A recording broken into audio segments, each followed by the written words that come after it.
Les îles du Salut sont formées par 3 îlots d'origine volcanique rattachés à la Guyane.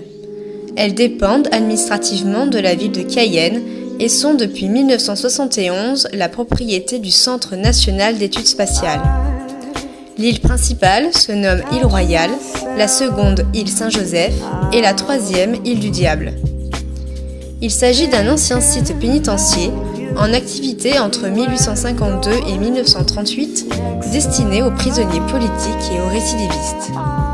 L'année 2015 est la 3e année consécutive de travaux réalisés sur les îles du Salut. La zone d'intervention sur l'île Saint-Joseph se situe sur la plateforme des cellules de la réclusion. Les cellules et les couloirs ont été nettoyés et purgés à l'aide d'une mini-pelle mécanique.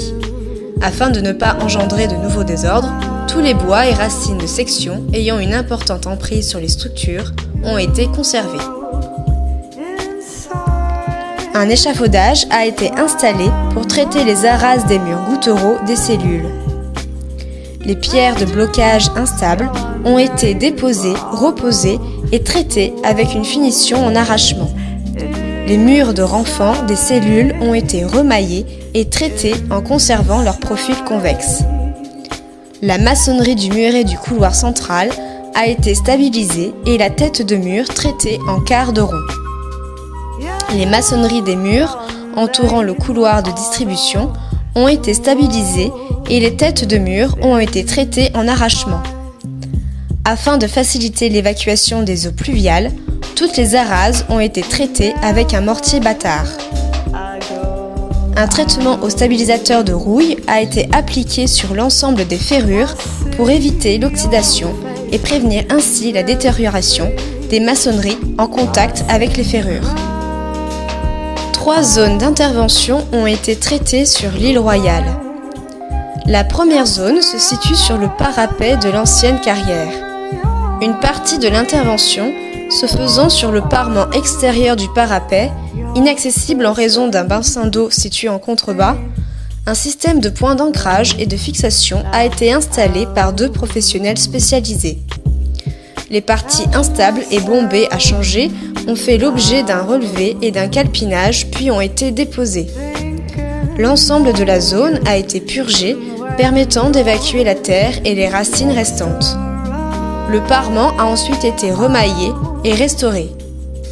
La restauration de l'appareillage s'est fait conformément à celui d'origine et suivant une finition en joint creux.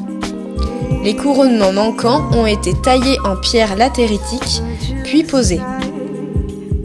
Pour faciliter l'évacuation des eaux de pluie, un système de type Barbacane a été installé. La deuxième zone d'intervention se situe sur l'allège de la baie du quartier de réclusion des condamnés. Lors de l'opération, la dépose des pierres instables a nécessité la mise en place d'un étaiement préventif sous l'appui de fenêtres. Après avoir purgé la zone, les maçonneries instables ont été remaillées au mortier de chaux hydraulique. La restitution du soubassement s'est faite sur 50 cm de hauteur avec une CI de 7 cm. La restauration de l'appareillage et de l'alignement s'est fait conformément à ceux d'origine.